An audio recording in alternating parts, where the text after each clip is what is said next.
Thanks for taking the time doing this interview with me, Claus Hessler. Anytime. I'm a bit new to this, so let's see where this goes. I'm sure it'll go somewhere. Okay, good. As I said in the intro, I had this light bulb moment where I thought, like, this is the direction I want to go. Do you have a do you have a moment? Do you remember a moment in your life? I mean, it was always clear that you wanted to do the drums, but do you have this specific moment in your memory? I'm sure that there have been some of these moments. It's just now that you're asking me, none of these pop up in my mind. But I also have to say it wasn't always clear that I was going to be a drummer, at least for myself. Mostly because for quite a long time I was under the impression that I'm not good enough for this. Yes. So have there been light bulb moments or game-changing moments? Yes, for sure. I remember quite some situations with, I mean, say in a lesson with Chapin, for instance, where say that the very first time when you would realize, oh, this is how the movement really works, and this is what you should try to do, and this is what you should try to avoid. I mean, there were a couple of these moments, and well, actually, one light bulb moment that I still remember was on the evening after I did a masterclass at Drummers Collective in New York, and I thought, okay, I can imagine there's some sort of space for me in the drumming community. I can see myself in that business, and no matter where this goes, I'm not going to take one of the complete back seats. There's going to be some sort of space and some sort of legit positioning for myself in that drumming scene. I remember that was one of these moments. Nice. Um, Before I come back to this, where you said at the beginning that you had periods of maybe self doubt, I want to give the viewers that maybe did not see interviews with you yet a little bit more of a frame. So, and of course, there's a lot of interviews already with where you are telling about your beginning years, but I still want to give that frame. What stood out to me is that you said that you went to the basement. Your godfather had a drum set in the basement. And then every time you went by, you went down to grab a drink, you would play a little bit. Can you tell me more about this period for the frame? About that period? Yeah. Well, it appears that my brother, who was playing horn and trombone and also a little bit piano, he would join me quite sometimes, and we would just play together. Cool. I don't have a real exact memory of what we were playing. I mean, it was for sure the tunes or the pieces that he would be able to play on the piano or on his instrument, and I was just trying to accompany him as good as I can. But for quite some times we were actually playing together, or it was just me, myself, and I playing and just exploring the possibilities of the instrument. And I remember a friend of mine, a little girl of my age, who was just living right beside us, like neighborhood friends. One time she came by and she was sort of stitching one of my bongos with a screwdriver, and I didn't know how to handle that. That was a pretty strange situation. Yes. But anyhow, the one of the bongos was gone, so. The bongos with the palm trees. Yes, the bongos with the black ones with the yellow palm trees, right? Absolutely. And I mean, it was just exploring the instrument from whatever standpoint, and yeah. Nice. So like a really I don't know the English word, but in German, spielerisch, playful Yeah, way of. it appeared to be a game. Yeah. Pretty much like a kid picks up something from the ground, that something that's just flying around, and you take it, and you Start see what the playing. options are, Yeah. and you start fooling around with it. That actually was it. I'm not even sure if I was really looking at the drums as a musical instrument. It was a toy Yeah. in the best possible sense, let's But I say. think it's a powerful way of learning if you do it like in a playful way like this. It's just without any pressure. You're just exploring, Yeah, right? yeah. So, No extra force behind it. No parent that would try to make you practice so you play better, or no piece to learn, or no exercises, nothing like reading music or anything like that. What you would usually expect when you think about learning a musical instrument. of It course. had none of that at all in the beginning years. I was just exploring a toy. Yes. Yeah. And nice that you said nothing like reading music, because in one interview you said like, I didn't want to take lessons because I was afraid of having to read music, Yes, yeah, sure. Yeah. which I thought was pretty. When people know you now, it's like, oh wow, okay. But what made you do or take these lessons then in the end? Um, to a certain degree, my brother is actually responsible for it, and the situation with me being a little more into the local brass band where my brother and my father were playing, and well, you go and perform or rehearse, I should say, with the band to some degree.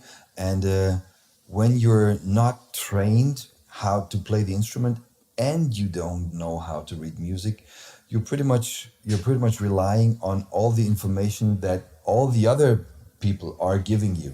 Yes. Well, keeping in mind that none of them really has an idea or a clue about how drums are played properly, and nothing like that. It's just you have to rely on the information that is given to you by people who also don't know anything about Yeah, yeah. drums. And and I thought, boy, this is just a very difficult situation, and I need to find ways out of that. Okay. And my brother was telling me, hey, there's this local guy who's a real good drum set player actually, and then later on there's a long relationship between the two of us.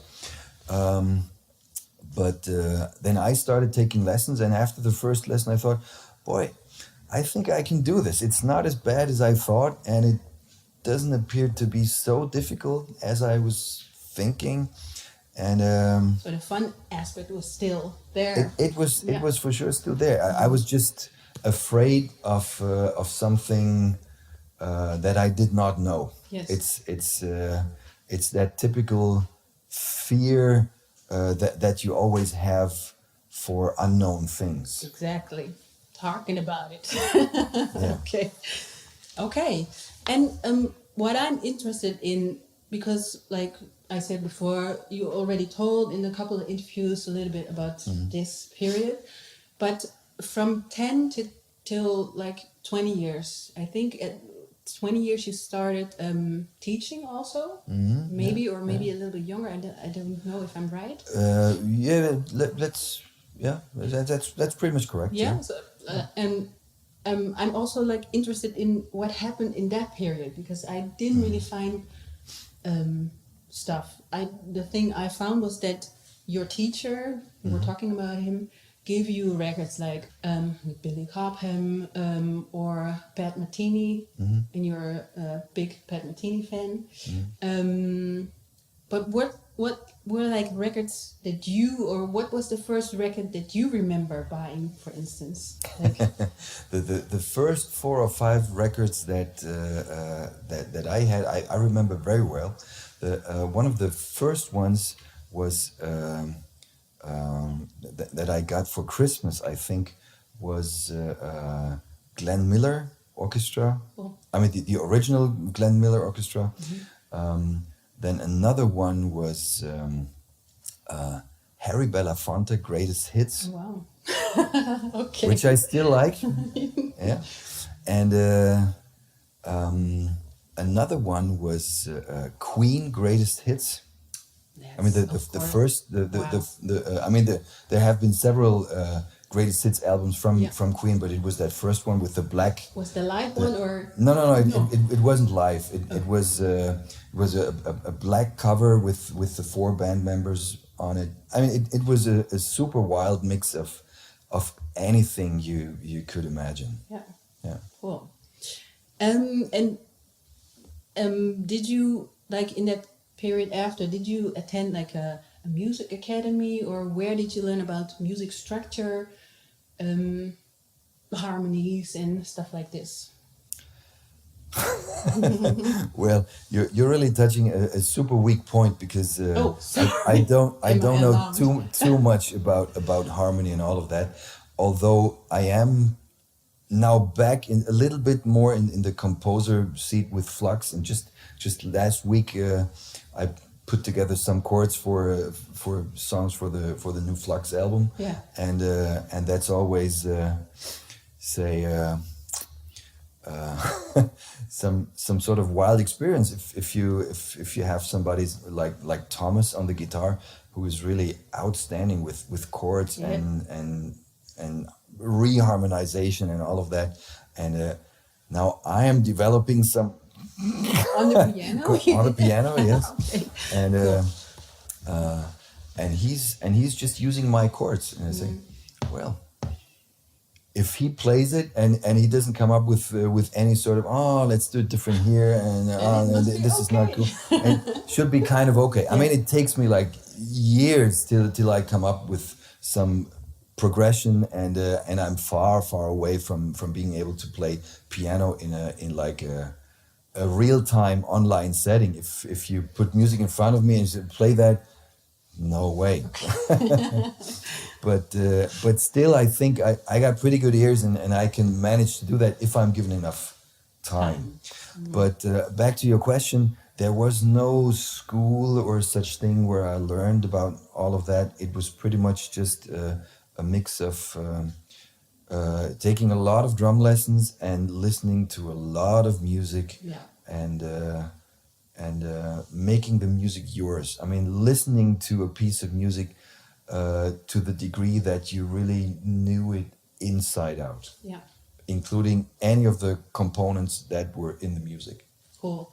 And was there also, like, did you, or can you name a band that is not necessarily your taste, but where you learned a lot from, or yeah. Where I learned a lot from in a certain regard. Yeah, like maybe it wasn't necessarily your taste, but somebody said, "Oh, you have to listen to this," and in the beginning you were maybe like, I don't know if it's for me," but you still learn a lot, like for phrasing or something, or I don't know. Well, for instance, it took me quite some time to realize how great Miles Davis was. I can understand that.